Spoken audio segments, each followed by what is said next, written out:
Selamat siang, perkenalkan nama saya Gerald Marcelo Tievando dengan NIM 122501181 dari Prodi Manajemen. Saya akan menjelaskan tentang salah satu submateri dari materi karya ilmiah dan karakteristik bahasa Indonesia ilmiah. Salah satu submateri yang saya ambil adalah objektif, yaitu objektif pada penulisan karya ilmiah. Bahasa Indonesia itu memiliki banyak sekali ragam, salah satunya itu bahasa ilmiah. Bahasa ilmiah itu digunakan dalam karya tulis seperti makalah, skripsi, jurnal, ataupun penelitian. Nah, jadi objektif itu kan tidak dipengaruhi oleh perasaan penulis, pendapat pribadi atau subjektivitas penulis. Jadi tidak dipengaruhi oleh pendapat pribadi subjektif atau subjektivitas penulis juga. Jadi nggak ada perasaan juga dalam penulisan karya ilmiah. Karena penulisan karya ilmiah itu berdasarkan fakta dan data. Nah, fakta dan data itu lebih diutamakan daripada opini. Jadi dalam bahasa Indonesia ilmiah itu juga tidak memihak, tidak emosional. Jadi tulisan pada karya ilmiah itu disusun dari hasil penelitian, referensi, dan ada bukti nyatanya yang benar-benar nyata. Jadi dalam penulisan karya ilmiah juga menghindari penggunaan kata saya atau kita dalam penyajian data saat kita menyajikan data. Karena itu terkesan seperti opini pribadi. Nah, jadi bahasa Indonesia ilmiah itu ditulis berdasarkan fakta atau data yang valid, yang kebenarannya itu dapat diuji kembali oleh orang lain. Nah, saat kita mencari sumber, kita juga jangan cari sumber yang setengah-setengah atau yang ngegantung, tapi sajikan juga kutipan dari sumber yang terpercaya. Nah, jadi penulisan hasil penelitian juga bisa ditambahin dengan angka atau ada statistiknya kalau ada angka yang cantumkan dari sumber yang kita cari supaya lebih jelas dan menunjukkan kalau data yang kita ambil itu berdasarkan dari sumber yang terpercaya.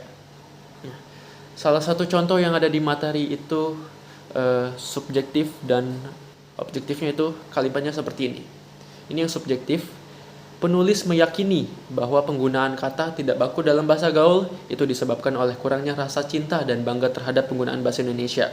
Itu yang subjektif. Ada kata penulis meyakini. Nah, itu juga artinya kan pendapat pribadi, pendapat penulisnya sendiri, bukan berdasarkan fakta atau data.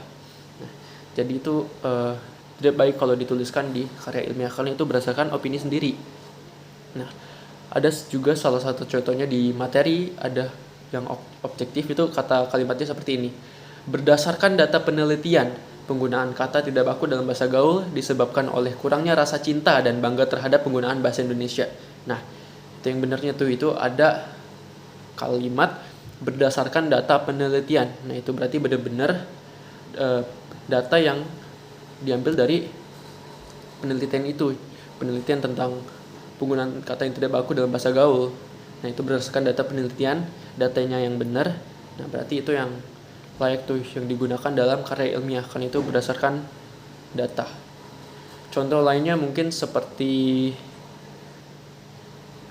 yang subjektif ini, yang subjektif kalimatnya seperti ini. Menurut saya, pengalaman belajar di kampus ini sangat menyenangkan karena dosennya mampu mengajar dengan jelas dan interaktif. Itu yang subjektif karena itu ada menurut sayanya. Nah, itu kan pendapat saya sendiri, menurut pendapat pribadi. Nah, itu tidak baik kalau di dalam karya ilmiah karena itu menyantumkan pendapat sendiri, pendapat opini saya sendiri tentang pengalaman belajar saya di kampus ini. Nah, tapi yang benarnya yang objektif itu seperti ini kalimatnya. Berdasarkan data dari hasil pengisian umpan balik oleh setiap mahasiswa. Nah, menunjukkan bahwa proses pembelajaran di kampus ini berlangsung secara interaktif dengan penyampaian materi yang jelas oleh dosen serta melibatkan mahasiswa dalam diskusi. Nah, saya menyampaikan berdasarkan data dari hasil pengisian umpan balik oleh setiap mahasiswa.